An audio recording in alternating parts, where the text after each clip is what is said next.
Hola, en esta semana te traemos un nuevo tema como es la diferencia entre el lenguaje oral y escrito. El lenguaje oral es aquel que, digamos, un claro ejemplo es donde que nosotros vemos, digamos, donde que nos exponen algo, es parte oral. El lenguaje el que debes utilizar es coloquial. El lenguaje coloquial, digamos, debes utilizar muletillas, o es una, un ejemplo claro es que en el oral tú el mensaje lo captas escuchando. En cambio, en lenguaje escrito, tú captas mediante la vista, tú ves.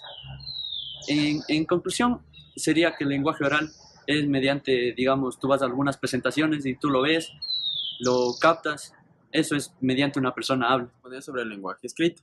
El lenguaje escrito es aquel que permite indicar algo, pero mediante un objeto visual, es decir, un documento en el que esté basado algunas historias, teorías o etcétera.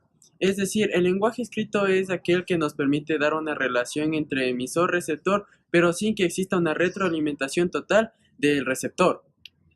Para esto, el lenguaje escrito siempre ha funcionado con personas que tienen la capacidad de leer.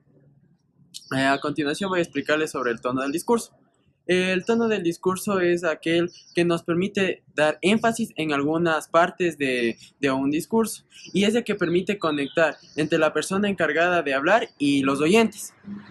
Es importante darse cuenta que el tono de discurso da cierto énfasis a partes que son muy importantes y relevantes. A continuación les voy a hablar sobre la conclusión de los temas vistos anteriormente, que son el lenguaje oral. El lenguaje oral, como vimos anteriormente, es aquel que lo podemos presenciar en nuestra vida cotidiana al mantener una conversación con un compañero, tanto sea con un profesor.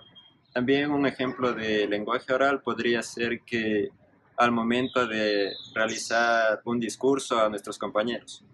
El lenguaje escrito. El lenguaje escrito es todo aquel que lo tenemos que captar con nuestra vista, lo que lo podemos observar en claros ejemplos que son como libros, cartas, cuadernos, etcétera. Además, en los temas anteriores también vimos sobre el tono del discurso, que es aquel que se utiliza para hacer énfasis en una parte importante o no tan importante del discurso, que puede significar mucho para las personas que lo escuchan y para los diferentes oyentes.